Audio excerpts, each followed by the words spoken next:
Buenas tardes y bienvenidos a esta tercera sesión dedicada a la difusión de la obra Historia Militar de España y que se va a desarrollar desde la sede de la Fundación Ramón Areces, principal mecenas económico que hizo posible la realización de esta obra.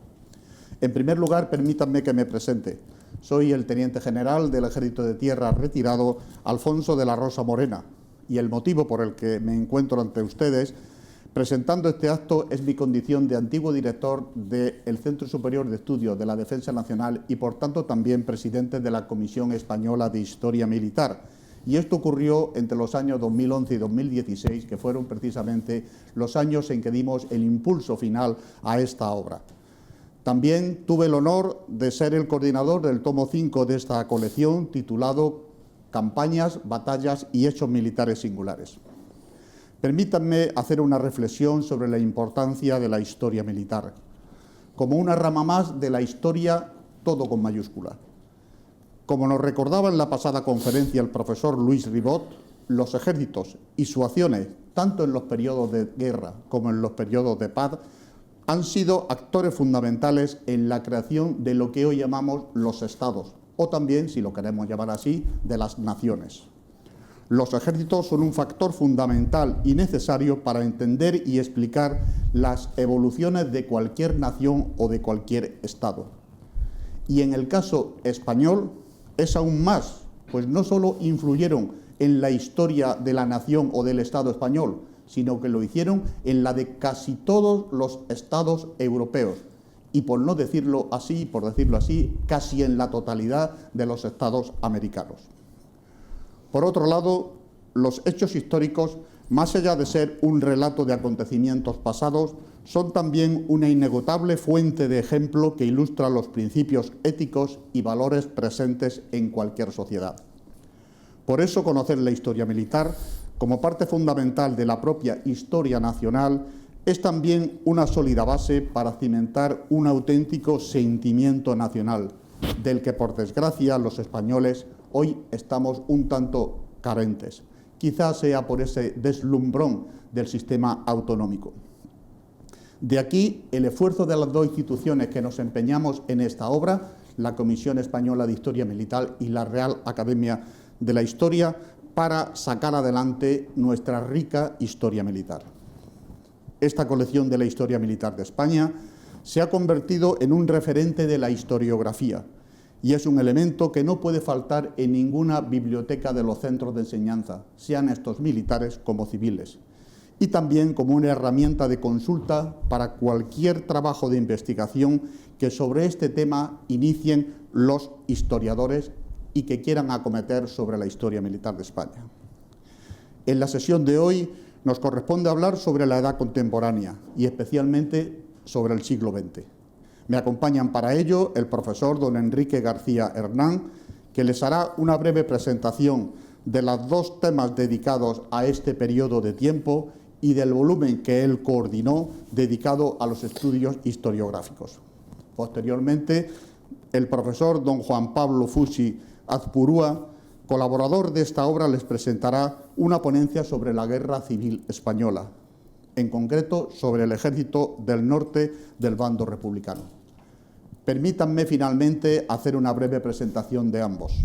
Don Enrique García Hernán es doctor en Historia Eclesiástica por la Universidad Gregoriana de Roma y doctor en Historia Moderna por la Universidad Complutense de Madrid, investigador científico del Instituto de Historia del Centro de Ciencias Humanas y Sociales del Consejo Superior de Investigaciones Científicas, académico correspondiente de la Real Academia de la Historia, académico de la Academia Ambrosiana de Milán y, por último, como vocal de la Comisión Española de Historia Militar, fue también uno de los dos coordinadores científicos de esta obra.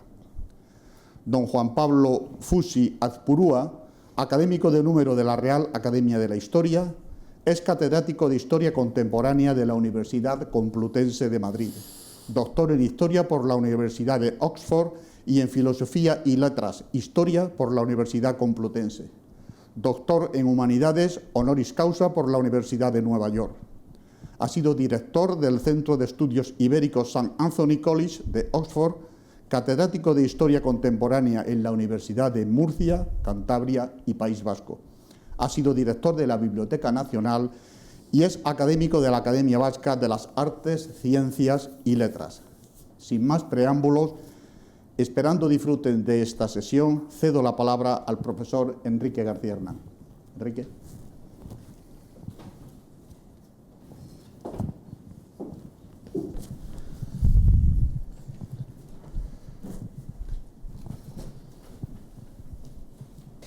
Buenas tardes.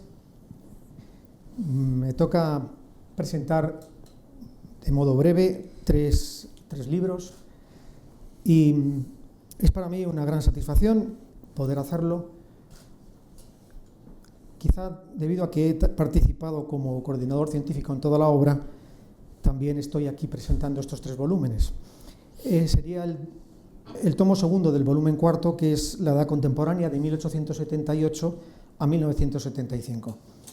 Es el último de los cronológicos y posiblemente, sin duda alguna, me parece a mí, es el más difícil. Hemos pasado de la historia militar de España antigua, cuando no se puede considerar ni historia, ni militar, ni de España, y ahora es todo lo contrario, es la historia militar de España más sensible, es la fibra sensible de España. Es cuando ya se consolida el sentido del servicio militar. ¿Hasta qué punto es así que toca vivir experiencias difíciles como 5 asesinatos de presidentes de gobierno, 2 repúblicas, guerras civiles carlistas, la Gran Guerra Civil Española, y en esas circunstancias se desenvuelve este volumen? Como en la historia mandan los muertos, porque a ellos nos tenemos que dirigir, también en este volumen ha ocurrido algo parecido, porque quien lo empezó coordinando fue don Gonzalo Anes, director de la Academia de la Historia, que es quien diseñó el volumen y que asumió después, tras su muerte, don Hugo O'Donnell. Por tanto, aparece la autoría bajo los 2 nombres. Este volumen tiene la peculiaridad de que acaba en 1975.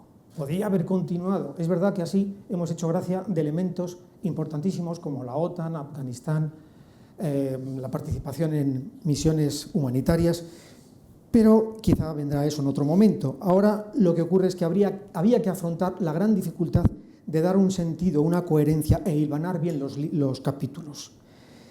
Evidentemente, la estrella se lleva la guerra civil con 7 capítulos. Después, toda la posguerra, de 1939 al 75, son 6 capítulos.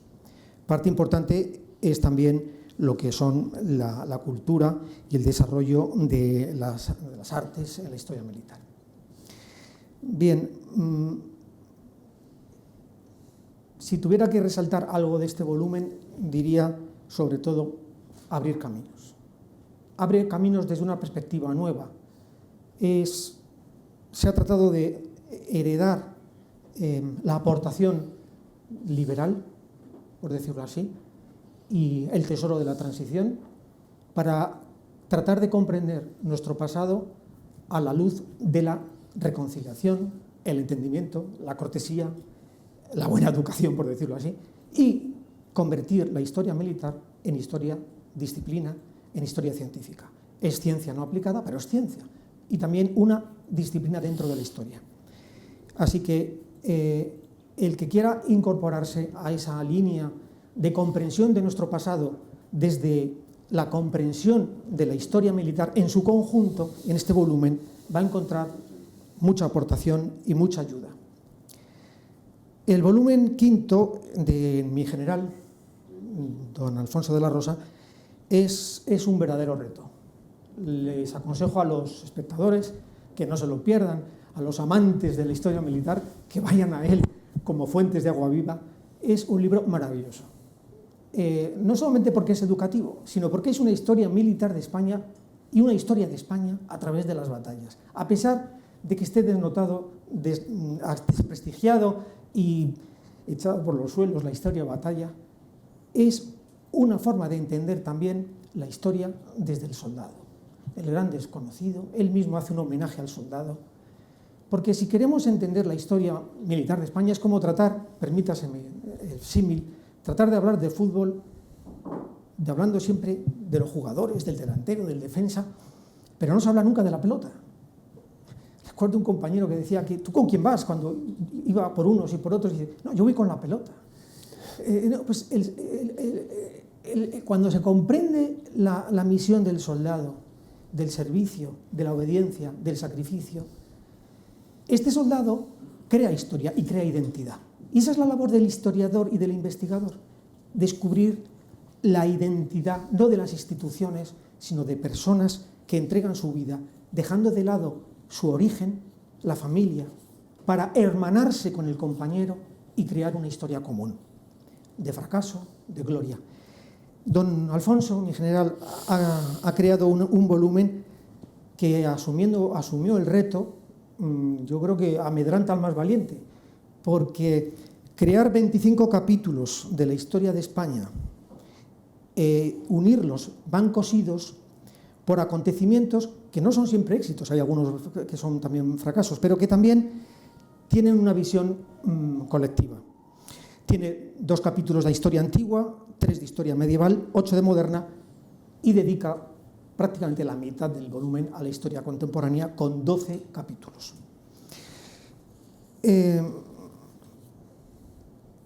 Recuperar la historia batalla dentro de la nueva historia militar y de la historia social es difícil, lo comprendo. Lo único que ocurre es que me parece a mí, mi general, que ha tenido un gran éxito, que es afrontar el volumen desde el mismo planteamiento que ha pedido a sus colaboradores, a sus 25 colaboradores. Es decir, él ha aplicado su propia disciplina, quizá heredada de Estado Mayor o de donde lo ha aprendido, para aplicarlo al volumen como metodología científica.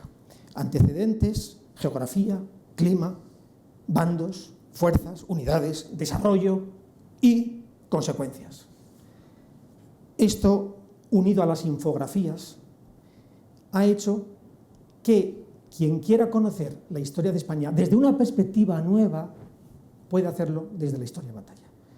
Me queda hacer un elogio de su introducción, que su introducción por sí misma podría publicarse aparte como un folleto, porque es también una historia breve de la historia de España. Una historia breve desde la perspectiva, una historia mínima de la historia de España, desde la batalla. Bien, y por último me tocaría hablar del volumen 6, que es el último de toda la colección, dirigida por don Hugo O'Donnell, que es sobre estudios historiográficos, un glosario y cronología. Bueno, como he sido yo el director, debería hacer gracia de este volumen y también por la premura en la que nos encontramos para dar pie al ponente, que es don Juan Pablo Fusi, que ya ha sido presentado. Me resulta como telonero un poco difícil, no es un dignus, como el soldado ante el maestro, porque es precisamente la herencia de nuestro, digamos, iba a tocar la herencia liberal, ¿no? Es como tocar a Ortega y Gasset. Me siento como un poco extraño, ¿no? Es la herencia de la comprensión de nuestro pasado desde el pensamiento, la importancia de pensar las cosas, de pensarlas, donde caben figuras como Julián Besteiro, Julián Marías o García Morente. Personas distintas, pero que se entienden. Esto es posible desde la comprensión, desde el pensamiento. Así que él, que nos va a hablar de un apartado de la guerra civil, de lo que es el ejército del norte, del 38, del País Vasco, se podría hacer un careo con 100 años antes, con el sitio de Bilbao, que también aparece en la historia batalla de mi general, don Alfonso. En fin, cierro simplemente animando a los espectadores que vayan a los volúmenes, que no tengan miedo de acercarse a la historia militar de España, que pierdan complejos, que es algo bueno, positivo, porque nos identifica con nuestro ser, nos conocemos mejor a nosotros mismos y nos ayuda para el futuro, para comprender quiénes somos, de dónde venimos y a dónde vamos. Muchas gracias. Muchas gracias, Enrique, por tus palabras. Muchas gracias, muchísimas gracias.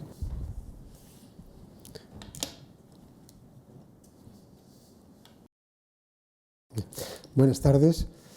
Bien, muchísimas gracias por esas palabras previas, Teniente General de la Rosa, profesor García Hernán, en lo que a mí concierne. Quiero agradecer también a la Comisión Española de Historia Militar, al coronel Fontana, mi compañero de academia, don Hugo O'Donnell, por haber contado conmigo en su momento en la colaboración en uno de los tomos de la historia militar que se ha comentado previamente y ahora en este ciclo de conferencias. Y también quiero agradecer a la Fundación Areces por acogernos esta tarde aquí. Quiero hacer la advertencia que me parece obligada, que yo no soy un especialista en historia militar, me he asomado poco como investigador a ese ámbito, a cambio de ello sí soy un convencido de la necesidad apremiante de que la historia militar tenga la importancia que tiene históricamente en el ámbito de nuestro conocimiento y en el ámbito al que yo me dedico de la historia general. No soy especialista en historia militar, cada uno tiene también sus pequeñas pasiones y secretos, y yo sí me interesé mucho en su momento y leí bastantes cosas de lo que podríamos llamar la historiografía moderna o contemporánea de la historia militar. No lo crean o me lo crean o no, pues Clausewitz, muchos de los generales napoleónicos, algunos de los enormes repertorios de la historia que los ingleses llaman guerra peninsular y nosotros guerra de independencia, que por lo menos en Gran Bretaña han sido fundamentales para la historiografía militar, y algunos de los militares británicos de los años 20 y 30 que también son esenciales en esa historiografía. Y si me apuran, por último, pues que acaba de fallecer o ha fallecido hace un año, Michael Howard, que fue gran historiador militar británico, lo digo para que se sepa en España, tuvo el máximo rango que se puede tener no ya en Oxford, sino en la historiografía británica, que es Regius Professor, catedrático regio de la Universidad de Oxford durante 5 o 6 años, y con el cual pues coincidí yo en una cena hace unos 3 o 4 años, repito que él ha muerto con 90 y tantos años muy recientemente. Por tanto, alguna digamos, aproximación hice en su momento, por lo menos a los fundamentos de la historia militar internacional. Me corresponde hablar, efectivamente, como ya se ha dicho, del título de la conferencia, es el Ejército del Norte, aun cuando yo me vaya a centrar, enseguida claro, en el llamado Ejército Vasco. Y debería decir que la conferencia podía terminar de forma fulminante en unos segundos, puesto que el Ejército del Norte, para empezar, comenzó por no existir como tal. Pero el hecho es interesante de por qué hay una fragmentación en las fuerzas republicanas del norte. Espero poder aclararlo por qué es interesante, y desde luego tanto ese asunto como la guerra en el norte, sobre todo a partir de marzo del 37, cuando el bando nacional, cuando Franco decide llevar la guerra al norte, se convierte en uno de los hechos decisivos de la guerra. ¿Cuál es el hecho decisivo de la Guerra Civil Española? No es nada fácil decirlo, probablemente sean varios, ¿no? O bastante, y sucesivamente. Pero podríamos discutir que si el paso del estrecho, cómo fue posible que cruzaran el estrecho el ejército de África y la República no fuera capaz de contenerlo, de bloquear de alguna manera a ese ejército en el norte de África, bueno, y muchos otros casos, ¿no? Pero también entraría ahí la guerra en el norte. No hace falta conocer bien el norte para saber que el valor estratégico, por ejemplo, de Bilbao, la ría de Bilbao, o de la minería asturiana, lo era siempre, lo sigue siendo, pero mucho más de cara a en un momento de guerra, o que no voy a hablar prácticamente de él, ¿no? Porque es una batalla aparentemente pequeña, por lo menos sí en número de hombres, que es la toma de Irún, la frontera, que el Ejército Nacional de Franco se haga con la frontera. Y controla la frontera, Irún, y por tanto con todo lo que conlleva de tráfico de mercancías, paso de ayuda exterior, lo que podamos pensar. Por tanto, reflexionar sobre ese ejército del norte, por qué es un ejército fallido, y de esa guerra en el norte tiene una significación, trascendencia, importancia, utilicemos la palabra que queramos, pues que va más allá del hecho local y del hecho de que yo, como especialista en el País Vasco, me pueda interesar más por paisanaje lo que ocurrió en el País Vasco. De manera que sí, efectivamente, empezaría ese ejército del norte por no existir, pero eso es lo que importa, o por lo menos creo que es necesario aclarar y subrayar. Primero, algunas puntualizaciones pedagógicas, cronológicas, para saber de qué estamos hablando. Ese ejército del norte, en realidad, empieza a constituirse por orden del Gobierno de la República a principios de agosto de 1936, cuando el gobierno Giral encarga al oficial de Estado Mayor, Francisco Ciutat, le dice que crear, organizar y dirigir el ejército del norte. Y Ciutat marcha pronto, a principios de septiembre, el 4 de septiembre, llega al aeródromo de La Albericia en Santander, desde donde se trasladará a Bilbao. Él ya conocía Bilbao, había estado destinado en su momento en Bilbao y, por tanto, tratará de organizar sobre los batallones de milicias y grupos de milicias que habían surgido en las provincias. Él va a actuar ya, recuerden la fecha, 4 de septiembre, fundamentalmente en Vizcaya. Acabo de citar Irún. Irún cae el 5 de septiembre, San Sebastián el 13 de septiembre del 36 y prácticamente toda Guipúzcoa va a estar enseguida, para el día 20 de septiembre, en manos de los nacionales. Por tanto, cuando hablamos del País Vasco, y hablaré bastante, autónomo, estamos hablando de Vizcaya, porque Álava apoyó el levantamiento desde el primer momento. Navarra, que hay que citarlo aquí, puesto que las tropas nacionales que intervendrán en la ofensiva del norte fundamentalmente son las brigadas navarras, pues también había apoyado el levantamiento, y quedarían, por tanto, en Vizcaya, Santander y Asturias bajo mando republicano.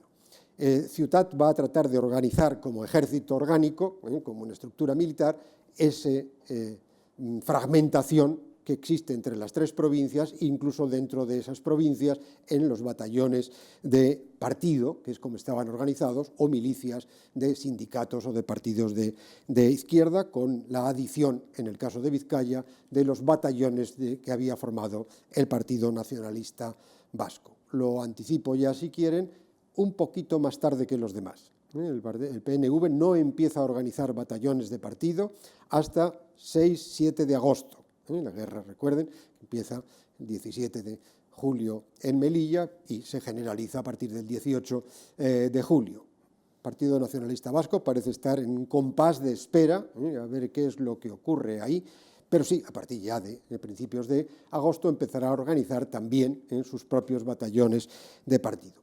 Todo eso es lo que le encarga el gobierno Giral, que unifique, que estructure, que defina a este hombre Ciutat, que no lo sé si es muy conocido en la historia española, pero que es un hombre, bueno, tiene es un hombre muy joven. Cuando se le encarga, creo que había nacido el 8, ya que estamos en Madrid, en la calle Princesa de Madrid, y que fue muy buen colaborador del general Rojo en su momento, como oficial que había sido de Estado Mayor y habían coincidido ahí, y tiene una trayectoria larguísima. Muere en La Habana, pero por cerca del año 90, estuvo después de la guerra en la Unión Soviética, llega a los máximos grados de la carrera militar en la Unión Soviética, que además luego lo envía a Cuba en el 59, donde organiza la Academia Militar del régimen cubano, del régimen comunista cubano, y se sospecha, porque no está nada claro su trayectoria en algunos momentos,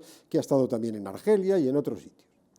Tiene publicado un libro, me parece que no recuerdo el título, algo como Reflexiones sobre la Guerra de España, que es un libro muy interesante, muy técnico. Él tiene pues, varias, digamos, afirmaciones que le parecen que fueron, digamos, reveses considerables en la organización del ejército republicano y que, por lo tanto, más o menos señala como causas, ¿no?, de la derrota última, hechos de carácter técnico militar por parte del ejército republicano, y por tanto tiene bastante interés esta personalidad. Joven oficial que llega y que es al que se le encarga la organización de ese ejército.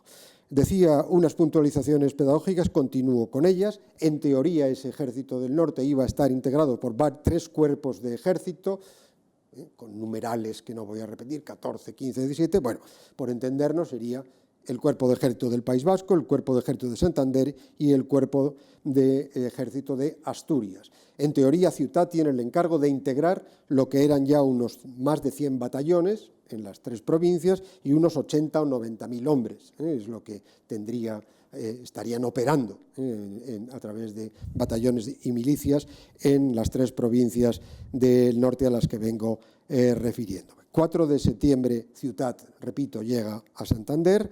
Ese día cambia el gobierno y se forma el gobierno Largo Caballero, y al día siguiente cae Irún y unos días después San Sebastián. 7 de octubre del 36 se forma el primer gobierno vasco en la historia, puesto que el 1 de octubre se aprueba el Estatuto de Autonomía del País Vasco. Repito, solo va a ejercer su autoridad ese gobierno vasco sobre toda Vizcaya y sobre una línea fronteriza estrechísima en la frontera entre Guipúzcoa y Vizcaya, incluyendo localidades muy conocidas como puede ser Eibar o Mondragón y el Goibar, ¿no? En fin, esa línea también queda en principio dentro del ámbito donde puede ejercer su autoridad este gobierno autónomo vasco que va a presidir José Antonio Aguirre. El 14 de noviembre del 36 es enviado y se establece en Santander el que es nominalmente el general en jefe, el jefe de operaciones del Ejército del Norte, el general Llano de la Encomienda. Y finalmente, la fecha que he dicho antes, 31 de marzo del 37, luego diré algún otro dato más, es cuando comenzará la ofensiva del norte de los ejércitos nacionales, atacando por las distintas líneas de frente que habían quedado fijadas a partir de noviembre sobre Vizcaya. El mando del Ejército del Norte, el mando último, lo ejerce Mola, el mando operativo el general Solchaga, y van a actuar las llamadas, antes eran columnas, ahora ya son brigadas navarras, que tienen muchísimo voluntariado civil procedente del carlismo, tanto navarro como alavés, pero añadan también, que no se suele decir, guipuzcoano, porque en Guipúzcoa era fuerte el carlismo y se pasan por los pasos de montaña muy fáciles de cruzar. Muchos pueblos de Navarra son fronterizos con Guipúzcoa y hay también, no les puedo decir cuántos, pero algunos miles de guipuzcoanos que lucharon en las brigadas navarras. Por último, a eso tal vez habría que añadir, aun cuando aparecerá más tarde, que el 28 de mayo del 37, Bilbao cae el 19 de junio, es que casi al final llegará un nuevo jefe del Ejército del Norte, que será el general Gamir Ulibarri. Gamir Ulibarri será relativamente bien recibido o aceptado por el gobierno vasco. Las relaciones entre Ciutat primero y Llano de la Encomienda después con el gobierno vasco fueron pésimas, no malas, sino pésimas. Otro hecho más que añadir a la fragmentación de ese Ejército del Norte, que jamás tuvo, más que nominalmente, un mando único.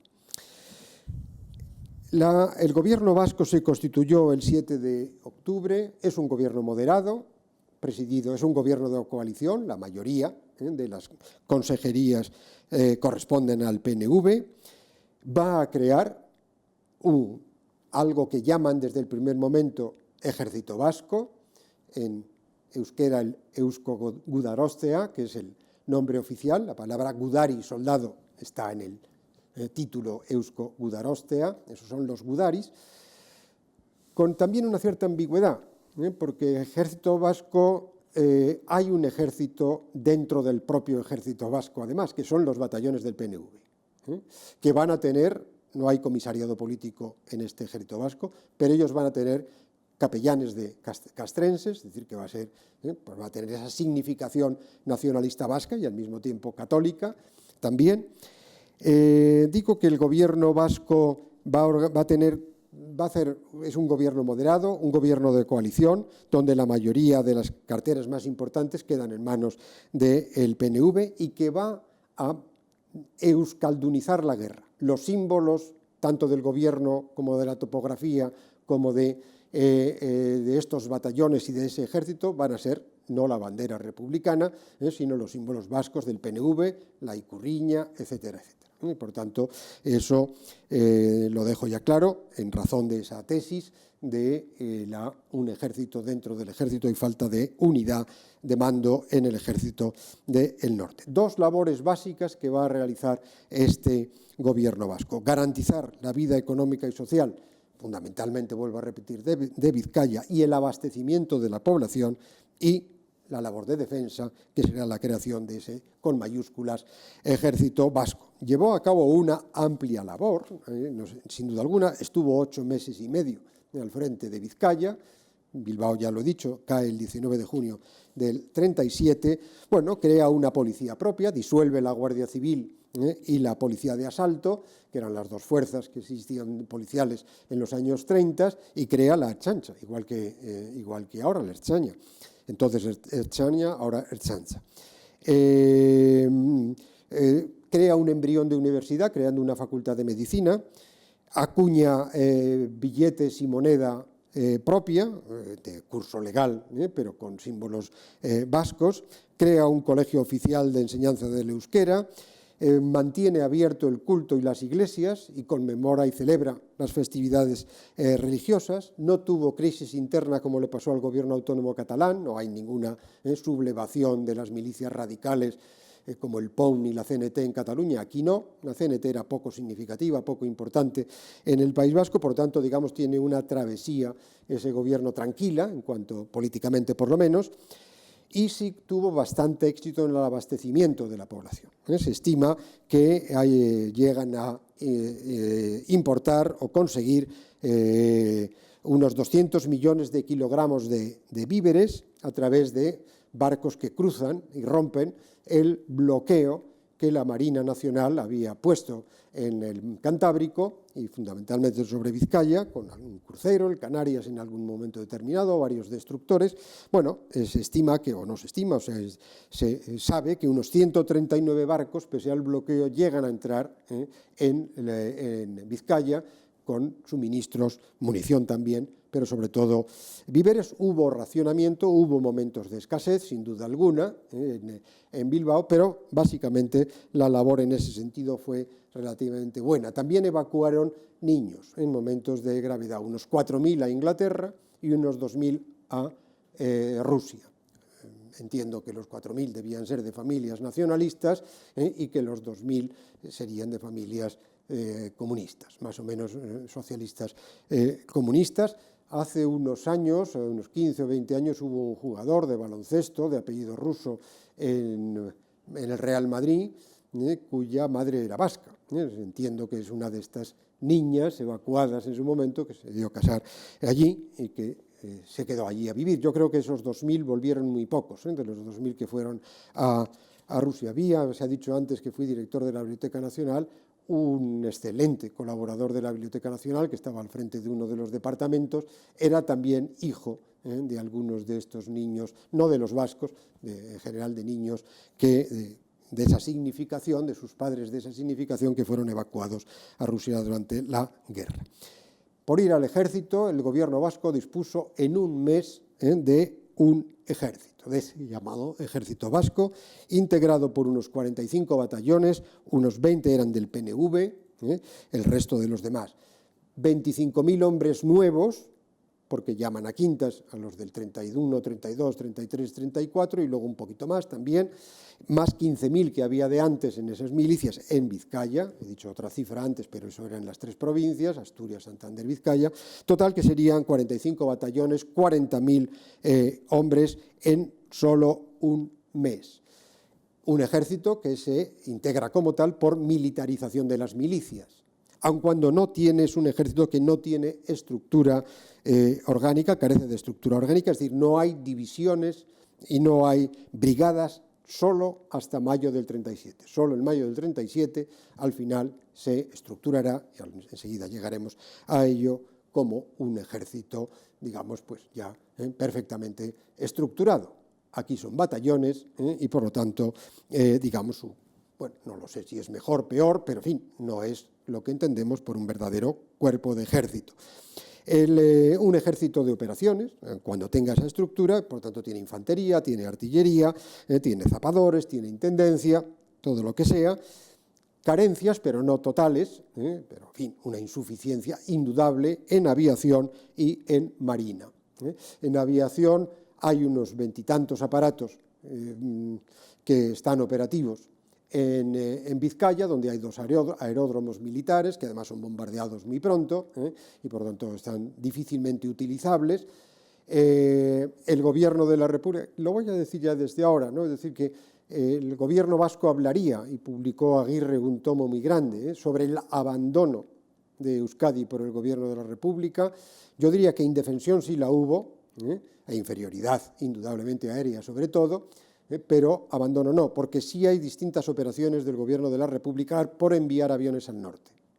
Pero ahí ocurren varias cosas, algunos que van por Francia en razón de la no intervención, del comité de no intervención, son retenidos por Francia, otros tienen que aterrizar en Santander y el ejército, ya no de la encomienda o quien sea, no quiere arriesgar, además de las relaciones tan malas, enviar a parte de esa fuerza aérea a Vizcaya. Y otra cosa más evidente todavía, que es que Madrid tiene que enviar, la República tiene que enviar esos aviones al norte o desde Albacete o desde el propio Madrid, atravesando toda Castilla, que está toda ella, Castilla del Norte, lo que llamamos Castilla del Norte, Castilla la Vieja entonces, Castilla León hoy, en manos nacionales, y por lo tanto la vulnerabilidad, primero la autonomía de vuelo no era la de ahora, de los aviones, y por tanto, bueno, podrían llegar ya con dificultades de suministro probablemente, pero la vulnerabilidad del vuelo sobre zona nacional es bastante grande.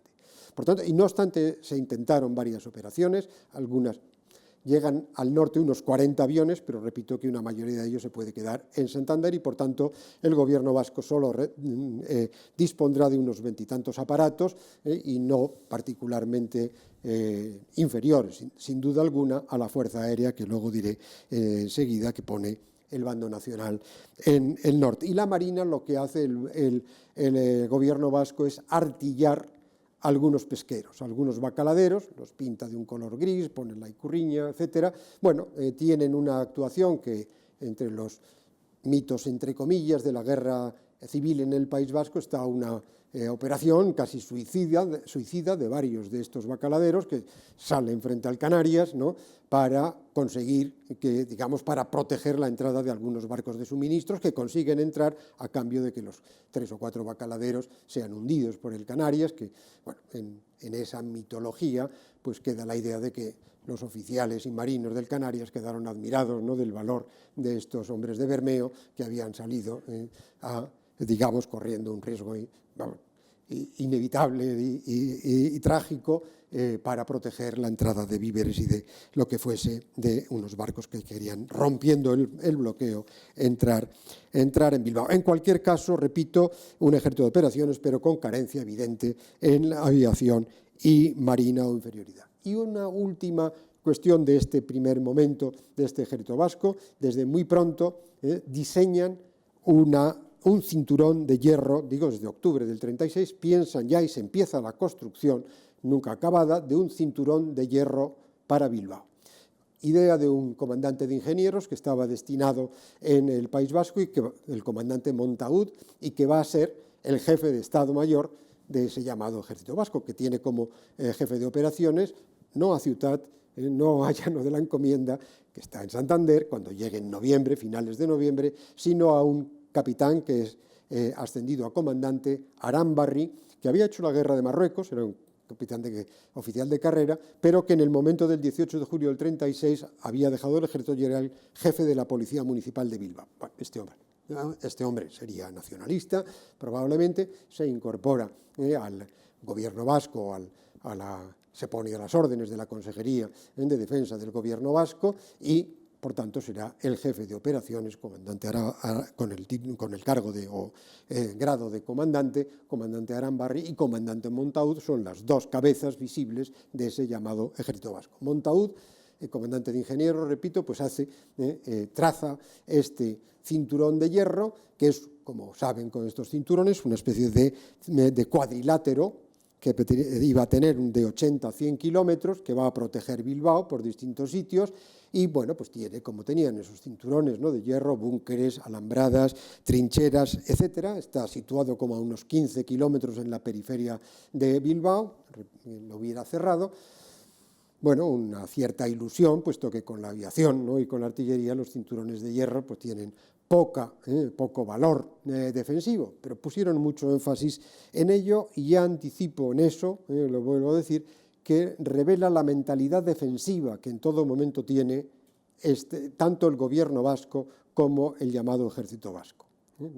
Solo van a hacer alguna operación arriesgada, pero en general van a ser, y ya lo digo también desde ahora, buenos y bastante buenos, y van a defender. Mola creía que iba a tomar Vizcaya en 3 semanas, le llevó 3 meses y medio, y algunos de los combates de montaña fueron muy duros, francamente duros, lo cual significa que la defensa fue muy tenaz y muy ardorosa.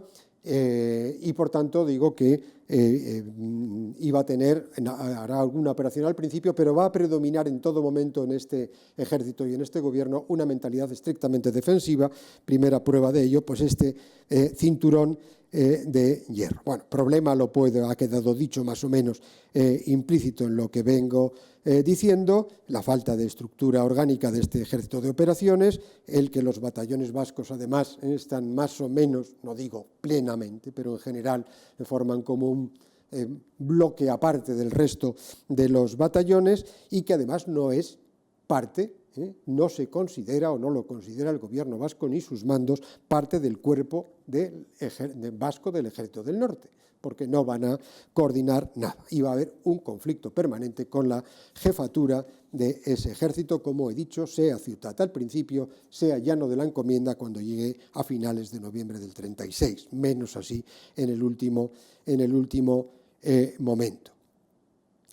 Tendrá el armamento y munición, ya he dicho que, bueno, compran y pagan además y consiguen romper el bloqueo naval, pero en fin, tendrán pues la limitación que impone, cuando se ha penetrado ese bloqueo naval audazmente en algunos casos, pero hay bloqueo que permite, que impide el que pueda tener pues un armamento más complejo y renovado oportunamente. Otro último problema que el gobierno vasco no resolvió bien es la reconversión suficiente de toda la base industrial de Vizcaya al esfuerzo de guerra. Cosa que, en cambio, cuando entran los nacionales, por ejemplo, no es necesariamente material de guerra, pero la producción de hierro y acero, si en época normal, a mediados de los 30, era 400.000 toneladas, durante la época del gobierno vasco baja a 100.000 y en cuanto entren los nacionales va a subir a 600 o 700.000. Por tanto, algo pasó. Probablemente, si fuera uno del gobierno vasco, diría que pudo haber un cierto boicot, puesto que esas empresas, aun cuando o estaban detenidos o habían huido, eran parte del empresariado vizcaíno, que era españolista, prácticamente en su totalidad, de las grandes fábricas, desde luego. Podría decir que pudo haber algún boicot, pero desde luego, sea lo que sea, no supieron sacar un provecho suficiente de esa base industrial que tenían, donde había además también fábricas de armas, ¿no? Más en Guipúzcoa que en Vizcaya, pero en Vizcaya también había fábrica en Guernica, concretamente, precisamente. Bueno, 2 operaciones iniciales de este ejército vasco. Uno, en octubre del 36, envían primero 2 batallones, 6 después, a Asturias. El batallón tiene 800 hombres, ustedes me corregirán, los que conozcan mejor que yo las estructuras militares.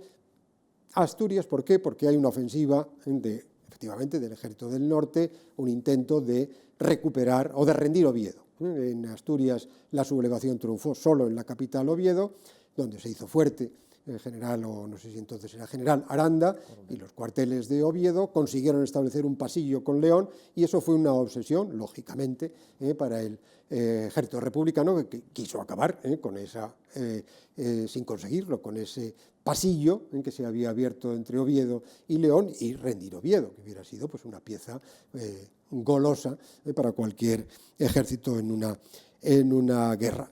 el gobierno vasco envió esos batallones, tuvieron algunas pérdidas. El primero de los organizadores de batallones del PNV, que he dicho antes de agosto, pues muere ahí, y un sacerdote que era capellán castrense de alguno de estos batallones nacionalistas. Bueno, no tiene eso excesiva importancia.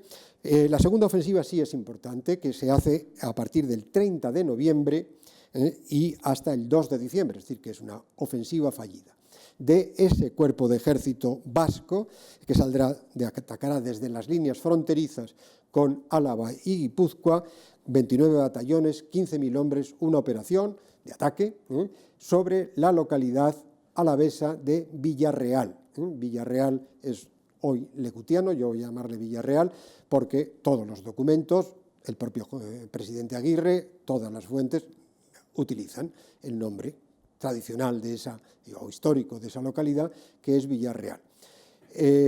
Voy a mencionar luego Galdácano. Galdácano hoy es legutiano, Villarreal, Galdácano es hoy Galdácano. No hace falta saber mucha geografía, créanme, tanto Villarreal como Galdácano son cruces de varias carreteras, o que proceden, Villarreal, de Vitoria, 3 nada menos, que van hacia Bilbao, y otra que va desde Villarreal a Guipúzcoa, todo siempre por puertos de montaña, pequeñitos pero incómodos, y Galdácano también. Se juntan en Galdácano la carretera que viene de San Sebastián por Durango, una de las que va desde Vitoria a Bilbao y otra que va desde Burgos por el puerto de Orduña, baja a Llodio y entra por ahí, por Arregorriaga hasta Galdácano. Galdácano es la puerta de Bilbao, está ahí. Está uno en Galdácano y ve Bilbao ya enfrente. Por tanto, son dos localidades de un valor estratégico muy grande. Hoy lo tendrían mucho menos, indudablemente, pero estamos hablando todavía de una guerra donde los cruces de carreteras o puntos ferroviarios o lo que fuese tienen considerable importancia. Va a ser una ofensiva sobre Villarreal, llave de la comunicación entre Bilbao y Vitoria con ramal hacia Guipúzcoa. Bien pensada, aparentemente, un puesto estratégico. Pero eso no es lo que había pensado el Ejército del Norte y el jefe de Estado Mayor, Ciutat, que había pensado una operación sobre Miranda de Ebro, un poquito más abajo de Vitoria, que Miranda de Ebro es muy importante, lo sigue siendo, porque ahí se juntan ferrocarriles también que vienen de distintos sitios y está en la línea del ferrocarril que entonces Valladolid, hoy sería Burgos, Valladolid al norte, hasta Irún. Y además, bueno, es cortar en dos, probablemente si le sale bien esa operación, romper por el medio la comunicación Burgos-Vitoria y por tanto, yo creo, no sé nada, vuelvo a confesar, de historia militar y mucho menos de estrategia, pero me parece una buena operación sobre el papel al menos.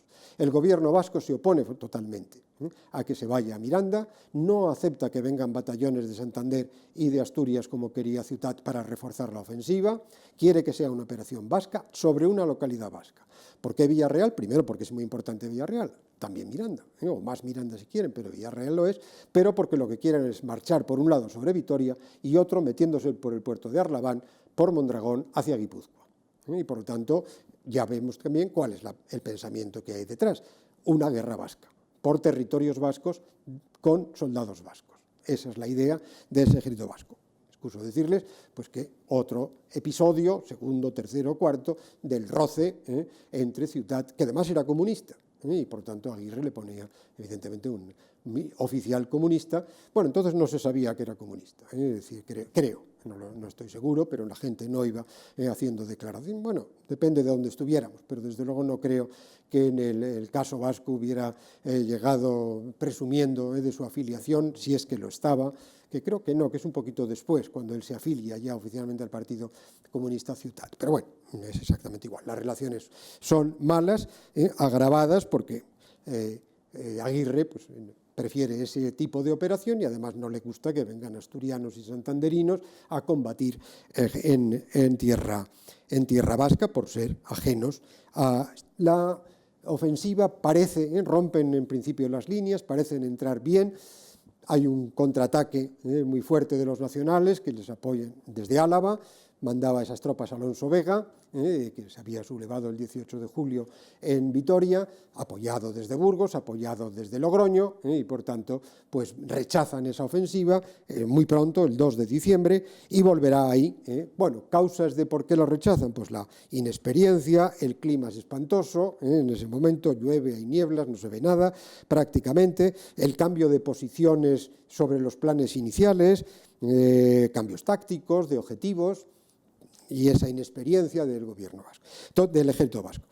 En cualquier caso, digamos, la consecuencia de todo esto, aparte, ya ha llegado Llano de la Encomienda, que ve con poca simpatía lo que están haciendo. Él llega el 20 y tantos de noviembre, esto empieza el 30 de noviembre y termina el 2 de diciembre. En cualquier caso, esto reforzará el fracaso de esta ofensiva, esa mentalidad defensiva permanente del ejército vasco que veremos a continuación. Y voy ya a lo que es el núcleo fundamental de esa guerra en el norte y de esta ofensiva, siempre teniendo en cuenta que ahora voy a volver a hablar más del ejército vasco y que va a desaparecer de la intervención, aun cuando haré alusiones al ejército del norte, porque ese es todo, casi la tesis de esta intervención, que esa falta de unidad de mando y esa fragmentación de las fuerzas del norte fueron una de las causas, no digo la única, pero sí una de esas causas, y que conviene subrayarlo, de la derrota, de la pérdida última del norte. Digo que la ofensiva iba a ir a la ofensiva del 31 de marzo del 37 hasta la caída de Bilbao el 19 de junio del 37. Una ofensiva que va a ser protagonizada por las fuerzas nacionales bajo el mando del general Mola. Mola muere el 3 de junio del 37. No verá finalizada esta operación. Y muere por algo que probablemente muchos de ustedes sepan, el lugar y la razón. Mola se estrella en una avioneta, en un avión militar que le está llevando desde el norte hasta Segovia, porque quería ver qué estaba pasando con una ofensiva que la República, por idea de Rojo, aunque no diseñada por el general Rojo, pero sí la idea es suya, de atacar por la Sierra de Madrid, La Granja y Segovia, y de ahí avanzar rapidísimamente hacia Valladolid si era posible. Entonces es una operación de distracción con respecto a esta ofensiva de los nacionales en el norte. Mola quiere ver qué está pasando, y digo que lo conoce muchísima gente porque ese es el tema de la novela Por quién doblan las campanas de Hemingway, la ofensiva de finales de mayo y primeros días de junio, que dos brigadas, una internacional, la otra española, por tanto unos 20 y tantos mil hombres, lanzan por la Sierra de Madrid para ir convergiendo, bajando hacia La Granja, con la idea de llegar a Segovia. Se combatió muy duramente también, y ese es el tema de esa novela. Operación también, digamos, fallida, pero que sí revela bastante el pensamiento de Rojo. Rojo descubre que las líneas que ha dejado Franco en la sierra son muy débiles, y entonces da un golpe frontal muy fuerte, como un puñetazo rápido, penetrar, envolver y seguir adelante hacia la localidad más importante que pueda haber. Si le llega a salir esa operación, pues bueno, muchas veces se pueden alterar. Las guerras no se ganan, es de lo poco que he entendido, hasta el momento final. Siempre puede haber, el profesor García Hernán hacía en la presentación un símil del fútbol, pues esto es como el boxeo. Puede usted ir ganando por puntos toda la guerra, al final, el que parece que va a abandonar de un momento a otro, le alcanza a usted con un golpe de última hora y se acabó la historia. Y le gana por nocaut. Eso es un poco la idea de ese golpe fuerte que puede tener en la cabeza algunos militares. En el caso concreto de la guerra española es muy característico de la visión que tiene Rojo, y que le sale en 2 o 3 momentos bien, nunca definitivamente, porque probablemente sus ejércitos no tienen la capacidad final, sí de la ruptura inicial, pero no de la capacidad final de rematar esa obra. Y bueno, el Ejército Nacional, por lo menos en ese caso el propio Franco, sí tiene mucha capacidad para reforzar frentes, sacando bien tropas de un sitio y de otro, sin debilitar aquel primer frente de donde ha sacado las tropas. Eso lo hace bastante bien en los distintos sitios. Mola muere porque va a ver cómo está yendo la batalla de La Granja Segovia, y se estrella en un puerto que muchos de ustedes que nos siguen habrán visto que es el puerto de la Brújula, al lado de Burgos. Todavía hasta hace unos años, no sé, creo que todavía puede que esté, hay un bosquecillo allí de pinos y ahí hay un monumento, o había un monumento al general Mola que muere ahí. Se estrella el avión por la niebla y ahí termina, se le reconoce porque Mola era muy aficionado a la fotografía y llevaba su propia cámara y por lo tanto se puede, bueno, no se le reconoce solo por eso, pero bueno, se recupera la cámara de fotos de Mola. Mola concentra para la ofensiva del 31 de marzo del 37, que comienza con un bombardeo muy duro sobre Durango. Durango está al lado de Galdácano, en la carretera desde San Sebastián a Bilbao, la misma autopista, ahora es autopista, estaba ahí siempre, y por lo tanto es un punto importante. Comenzará con ese bombardeo, con 270 y tantos muertos en ese bombardeo. Pero concentra 4 brigadas navarras, unos 40.000 hombres, luego va aumentando un poquito, llegarán en junio a unos 50.000-60.000 hombres, una brigada italiana de flechas negras de unos 8.000 hombres que actuará por la costa, no por la parte de las fronteras entre Álava, Vizcaya, entre Guipúzcoa y Vizcaya, sino por la costa entre Guipúzcoa y Vizcaya, que ahí es un frente lateral, claramente, no es frontal, ni mucho menos. La Legión Cóndor, 72 aviones alemanes, más aviones españoles e italianos a un total de 100, 120, 130, depende del momento en que estemos hablando. 72 baterías y 300 piezas de artillería, 5 buques de guerra en el Cantábrico y algunos cargueros también artillados. El gobierno vasco opondrá a eso ya 55 batallones, 35.000, 40.000 hombres. Se amplía, ahora sí acepta, el gobierno vasco acepta que lleguen algunos batallones, pocos, de Santander y de Asturias. En total, pero sigue con esta estructura. Hasta el final de mayo no se transforman en divisiones y brigadas. Lo anticipo, esto equivaldría como a unas 4 brigadas de las cifras que se mantienen entonces. Por tanto, digamos, las fuerzas pueden estar parejas, 40 50.000 hombres, 80 piezas de artillería, que luego subirán a 130 o 140, 2 escuadrillas de aviación, unos 30 aparatos, y los barcos que he dicho antes, pues una docena o algo así, no recuerdo exactamente la cifra, de bacaladeros artillados. Esa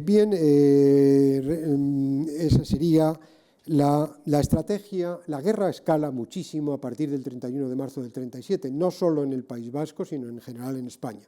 Ya no va a ser una guerra de milicias y columnas y de batallones, sino de cuerpos de ejército, a pesar de lo que he dicho del ejército vasco, y la infantería va a tener siempre un valor importantísimo, más en la guerra de montaña, pero la artillería y la aviación van a tener mucho más importancia que lo que ha tenido hasta marzo del 37.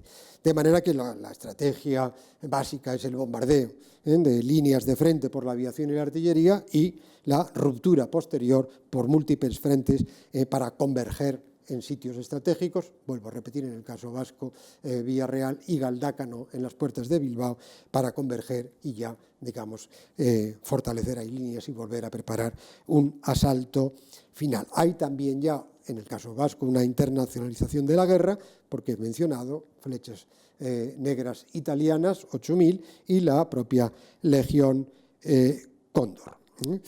La guerra tendría, dicho que se prolonga más de lo que había previsto Mola hasta el 17 de junio, desde el 31 de marzo, y tendrá enorme dureza en los combates y volverá a manifestarse esa, digamos, capacidad defensiva y mentalidad defensiva del ejército vasco. La caída de este frente del norte se produce, bueno, yo voy a hablar de fases, en realidad los ataques son todos simultáneos, lo que ocurre es que sí tiene prioridad unas cosas sobre otras y por tanto no es disparatado hablar de fases. Una primera fase sería ofensiva e iniciativa de los nacionales, ofensiva sobre la frontera entre Guipúzcoa y Vizcaya y entre Álava y Vizcaya, operación desde Burgos, Orduña, menor, con lateral para bajar sobre Llodio, y por la costa los italianos, que entrarán, esos 8.000 hombres. No sé si conocen ese terreno, pero es muy sencillo.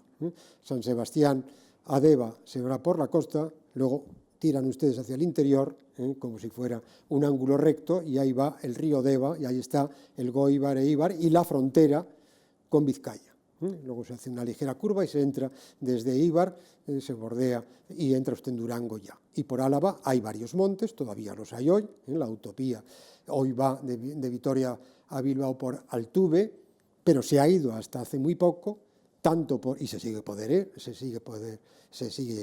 poder yendo por Barázar y por Urquiola, hay 3 carreteras, y por Orduña, como he dicho, desde Burgos por Orduña, el puerto de Orduña. Bueno, pues la primera fase será la ruptura de la línea guipuzcoana-vizcaína y la ruptura de la línea alavesa-vizcaína, con 2 operaciones laterales. Se atacará por distintos sitios, no es solo un sitio, la de Guipúzcoa a Vizcaya, desde Ibar a Elgueta y se baja a Elorrio, que está al lado de Durango, y un poquito más al sur por Mondragón, por el puerto de Campázar, y se sale también a Elorrio al lado de Durango. Y por Álava pues se iría desde Villarreal, se lanzarían ofensivas por esas 3 puntas, por Urquiola hacia Durango, por Barázar hacia Galdácano. Un poquito más largo, pero al final llega uno por ahí a Galdácano, y desde Orduña pues también a Llodio, a Rigorriaga, Galdácano. La primera de la ruptura de la línea guipuzcoana es la que les cuesta más. Ahí no consiguen romperlo hasta el 20 de abril. Y por tanto va en varios montes que también están muy mitificados en la historia de la guerra civil en el País Vasco, los Inchorta, etcétera, etcétera, se combate con una dureza tremenda, con pequeños contraataques de los vascos, nuevos ataques, etcétera, etcétera. Hasta una de las operaciones más brillantes, a mi modo de ver, para mí la decisiva, mucho más que Guernica, sin punto de comparación, de la caída de las líneas de la frontera, que es una operación de una brigada navarra que manda García Baliño. Si van un día a Mondragón, verán que hay un pico enorme de piedra, algo así, porque es como triangular, es el que da nombre a la ciudad, Mondragón, el Monte del Dragón, es el pico Udala, como se llama, siempre se le ha llamado así, el pico Udala, que bueno, que es inexpugnable. Entonces, García Baliño lo que hace es dar una curva enorme, bueno, enorme no, ahí todo es pequeño, pero digamos muy difícil y muy complicada por distintos pasos interiores, y aparece por la espalda, literalmente, de las líneas de defensa en la frontera guipuzcoana que tenían el gobierno vasco. Y se produce una retirada a partir del 20 de abril casi en cadena. ¿Hacia dónde convergen todas esas tropas que estaban en la línea? Hacia Guernica, donde se cree que se va a poder reconstituir. Por tanto, el bombardeo de Guernica tiene más sentido del que parece militar, puesto que podría ser el punto, no digo que sea seguro, pero sí se convergen bastantes de las tropas, que son todos muy pequeños, estamos hablando de 20-25 kilómetros, no mucho más. Y si uno conoce las carreteras laterales y comarcales, bueno, todavía tarda menos en llegar de un sitio a otro. Pero ahí caen en cadena, después de esa operación de García Baliño, van cayendo en cadena todos los pueblos que están ahí, que he ido mencionando, desde Elorrio, Elgueta, Ibar, Ermua, Marquina, Durango. Bueno, por tanto, pero ahí son retenidos hasta el 20 de abril, mientras que la otra línea, la Alavesa-Vizcaína, también por 2 sitios, con el bombardeo previo de Durango, eso para el 6 de abril ya han pasado ahí y se han plantado en Durango y muy cerca de Galdácano. Esta sería esa primera fase, rotura de esas líneas fronterizas de Álava y de Guipúzcoa con Vizcaya, con operaciones colaterales. Lo siguiente será la aproximación al cinturón de hierro, que son básicamente 2 altos. El alto del Soyuve, volviendo a connotaciones deportivas, es un puerto que ha sido siempre memorable en su día en la Vuelta a España, muy pequeñito, de 600 metros, pero es muy difícil. Eso está, digamos, como al norte de Bilbao, como viniendo de la costa de Guernica, yendo hacia Bilbao desde esa parte, bueno, domina Bilbao, desde ese domina Bilbao, y el otro es Vizcargui, que también está más cerca de Durango y también es otra altura que se ve muy bien ya, se ve Bilbao, desde ahí está Bilbao a un tiro de piedra, aunque no les digo, a tiro de la artillería o a tiro de la aviación mucho más cerca. Por tanto, será una aproximación al cinturón de hierro por ahí y por otra parte a Galdácano y por otro lado hacia los montes que cierran Bilbao viniendo de Llodio y de Arrigorriaga. Y la tercera sería la rotura del cinturón de hierro. No le voy a insistir mucho en ello, batallas muy duras en estas tres fases, sobre todo en zonas de montaña, en el Gorbea, en Urquiola, en la Peña Lemona, que está por la parte de Llodio yendo por ahí, también en el Sollube. Los italianos que iban por la costa y que parecía que no pasaba nada, casi son copados en un determinado momento por las tropas vascas. Hay quien habla de que estuvieron a punto de un segundo en Guadalajara. No es así exactamente, primero no es el mismo volumen de hombres, aquí estamos hablando de 8.000, pero bueno, hay pues, o errores o una buena acción de envolvimiento por parte de las tropas vascas, al final, digamos, cubren sus objetivos con los retrasos que vengo diciendo, pero llegarían a ir ocupando casi todo. El bombardeo de Guernica, que se produce el 26 de abril en plena rotura de la línea guipuzcoano-vizcaína, pues ya la conocen, son unos 40 aviones entre un momento y otro, a las 6 y pico de la tarde, de un lunes 26 de abril. La mortandad se ha reducido muchísimo en los análisis e investigaciones puerta a puerta que se han hecho. Estamos hablando de no sirve de consuelo para nada a nadie, pero unos 300 muertos, no los miles. Es verdad lo que se dice que era día de feria, pero es que no hubo feria. Es decir, bueno, quedó suspendida. Eso no quiere decir que algún casero o campesino local dijera, bueno, yo voy, algo comprará alguien aparecerá por ahí. Y es verdad que hay alguien, pero no es la gente comprando en los puestos de productos locales que se reúnen con alguna ganadería también en la plaza de Guernica, no es eso. Eso no significa, utilizan bombas incendiarias, se lanzan exactamente unas 20 toneladas de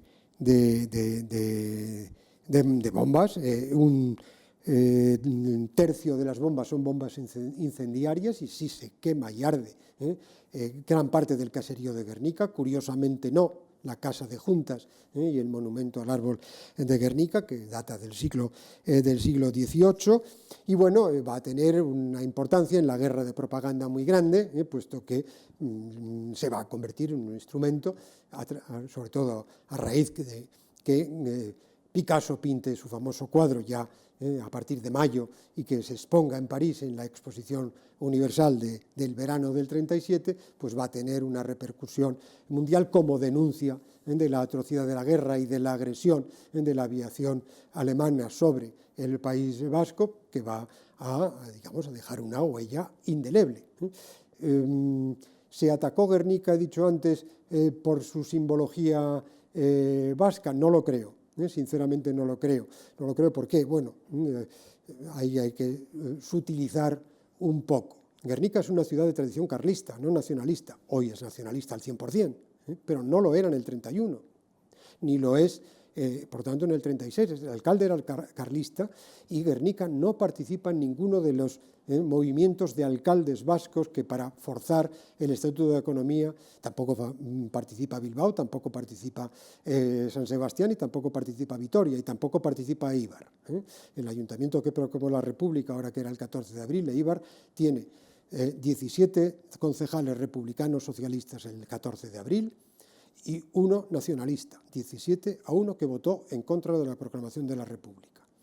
Eso es así, y que los hechos son los hechos. Guernica tampoco participa porque era muy carlista.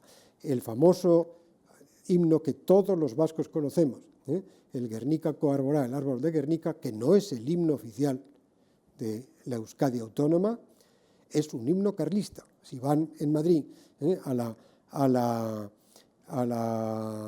Gran Vía, a la Red de San Luis, hay una placa grande en donde dice: aquí cantó por primera vez en Madrid José María Iparaguirre, estrenó en Madrid José María Iparaguirre el Guernica Coarborá. Iparaguirre sería lo que hoy llamamos un cantautor, un hombre que con su guitarra cantaba canciones, y él compone, que era carlista, el Guernicako Arbora. Y bueno, Guernica, intencionadamente dicho que la Casa de Juntas data del siglo XVIII, es anterior al carlismo y, por tanto, la foralidad vasca es anterior al carlismo, eso sin duda alguna, y en ese sentido Guernica tenía y sigue teniendo un sentido foral muy fuerte, pero políticamente en su día fue mucho más carlista que nacionalista vasco. Bueno, por tanto, me parece que bombardearlo por esa significación, creo que no, creo que es más verosímil dos cosas, o bien por evitar una posible base a esa huida, retirada de tropas y tener una base donde rehacerlas, o bien una advertencia a Bilbao, es decir, esto es el tipo de guerra que espera a Bilbao si no hay una capitulación de la capital vizcaína. Podría ser.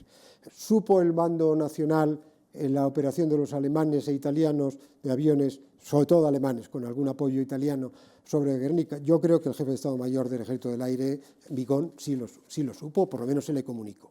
A lo mejor no sabía qué tipo de... pero que iba a haber una acción sobre Guernica, eso sí lo sabía. Los demás no sé si lo supieron o no, pero en la comunicación de los alemanes al jefe del Estado Mayor del Ejército del Aire o de las Fuerzas Aéreas, sí.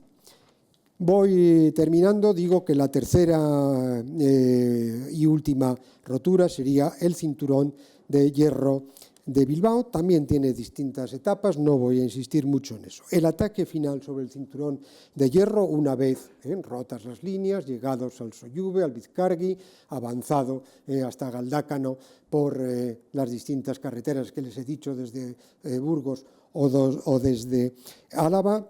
El ataque sobre el cinturón de hierro, curiosamente, no se produce desde Galdácano, desde esa puerta.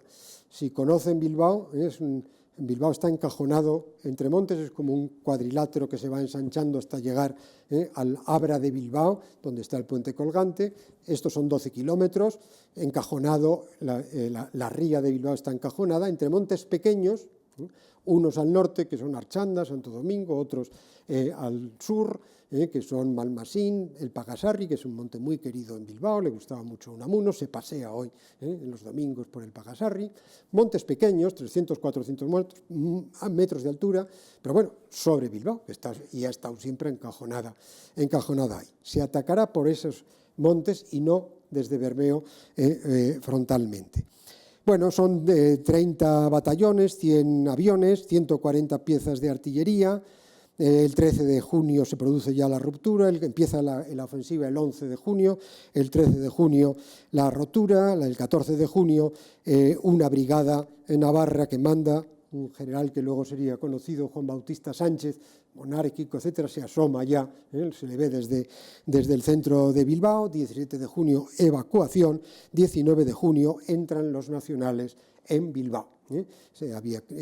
Y hay una evacuación tanto de gente como de tropas vascas hacia Santander, y se quedarán en Santander.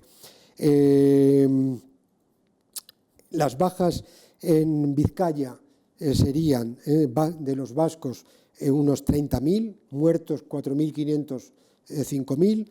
El total de muertos en todo el País Vasco en la guerra civil son unos 16.000, tal vez 20.000, nunca se puede contar bien porque hay gente que son vascos pero mueren en otros sitios, etcétera, etcétera. No es comparativamente de lo que ocurre en otros sitios mucho, a pesar de esa dureza de los combates. Unos 100.000 vascos y unos 30.000 soldados en estos batallones. Vuelvo a recordar, no lo he dicho, lo repito ahora, finales de mayo sí se organizan en 4 brigadas, 2 de ellas habían quedado bajo mando nacionalista, ya 2 bajo mando de oficiales vinculados a los comunistas, ya habrá comisariado político, alguno nacionalista, pero también socialista y comunista. Bueno, todos se refugian en Santander. El hecho fundamental en Santander será que el 26 de agosto los batallones vascos, a pesar de estar integrados en las brigadas, pero los que eran propiamente del PNV, unos 10.000 hombres, se rinden separadamente a las tropas italianas y abandonan la guerra. vuelve a ratificar eso, la concepción de la guerra que tiene el gobierno vasco, guerra vasca por la territorialidad vasca y nada más.